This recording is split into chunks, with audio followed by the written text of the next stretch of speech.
We begin with politics. The African Democratic Congress, ADC, says the newly formed coalition does not have a preferred presidential aspirant ahead of the 2027 general elections. He said the coalition's focus is to put out a party that will be well accepted by Nigerians. Since the launch of the coalition, at least 3 prominent leaders of the party have hinted at contesting for the presidency under its platform.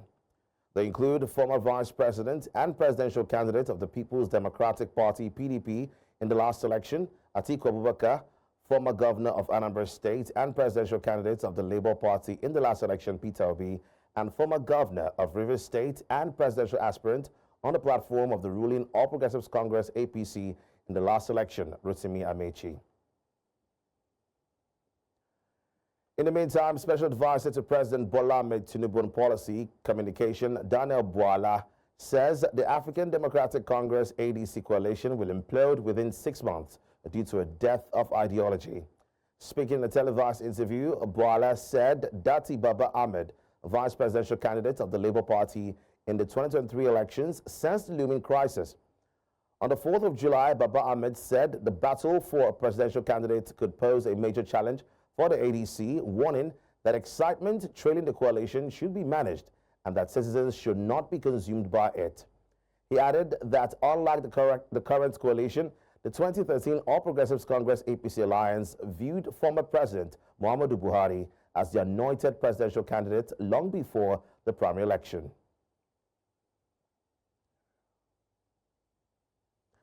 Now, to discuss this, we are joined by President of Ready to Lead Africa, God Bless Otubere. Thank you so much for joining us, God Bless. Can you hear me? Yeah, I can hear you. Go ahead.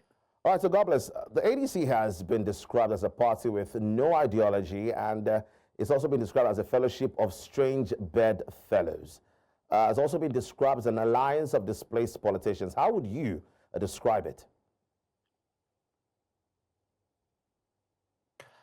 I mean, what I would describe the coalition as is a group of people who believe that for them to be able to have access to power, that they need to bind under a stronger umbrella, which is now the ADC. To be able to compete in an election against the incumbent APC. The adjectives that have been used to describe them, you should expect them in political seasons where the opponent is saying something, the opposition is saying something else. But for me, it's just a collection of people who want to attain power, and they believe that doing it in a unified manner would be better than going at it alone. All right, so now when we look at the figures now, those who have made up the ADC, we realize that these are people who verbally attacked Peter Obi and made quite disparaging remarks against Atiku. Are these not double agents working covertly for the APC? I mean, you bring up another very interesting angle to the conversation. But what you could hear, or rather what you've seen, is that clearly there are people who have been disgruntled about the current state of things with the current president and his party. And some clearly have genuinely felt ostracized and not carried along, and they have decided to abandon that shit.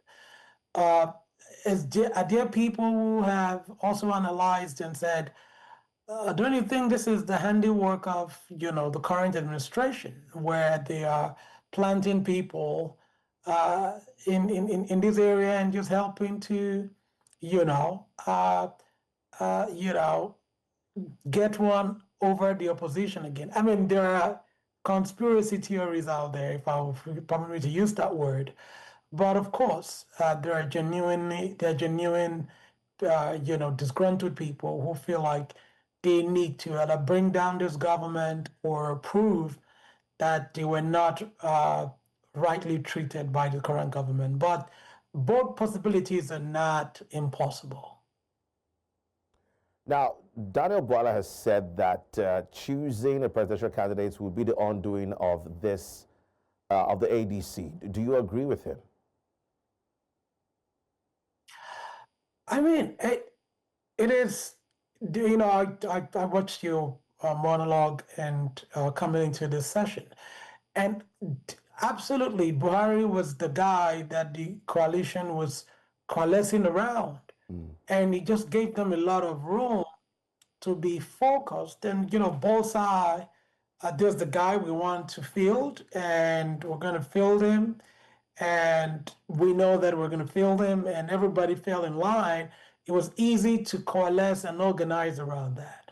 Now, when you have names like Obi, Atiku, and Amechi jostling for the presidential ticket in a coalition, I mean, it's the beauty of democracy, but a lot of people would have expected that at this point, they would know who they are giving their ticket and say, look, we're coming together, we're doing a coalition, we're going to go at this, this is our candidate, let's push behind this person. But I would not say, oh, it would be the undoing, because if they're able to say, you know what, let us find a candidate that will be acceptable to the people, so the process is open and Nigerians can say, okay, this person was not imposed, then we believe that we can go to the polls and defeat the current, you know, administration. But there is a lot of value to what you have asked, and I think that if they do not manage it well, clearly it can destroy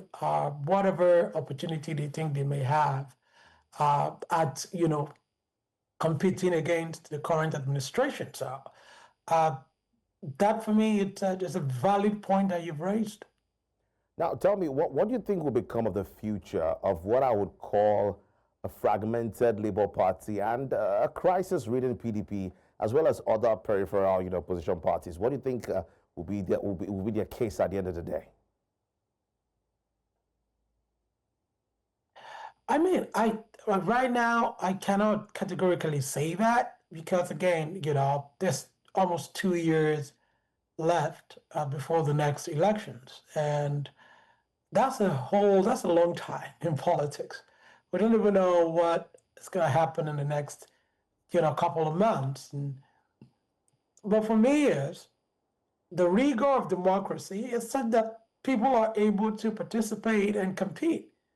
And you know, like I said, nobody should expect the current president to, you know, be quiet when others are attempting to, you know, take over power by way of winning elections or votes or changing minds.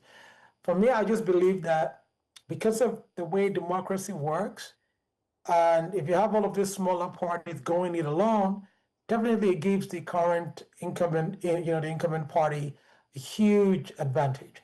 But if they were able to coalesce, it gives the incumbent party a lot of challenge, and that will make it a lot more interesting. Because that's what we have here in the United States. You have the Democratic Party, and then you have the Republican Party. It helps, you know, focus attention and resources and you know, and power. So for me, I just believe that if the smaller parties go it alone, I don't think they stand a chance. If they do come as a coalition, they would give the APC a good run for its money. All right, so thank you so much. God bless for having this conversation with us, and we hope you join us again some other time.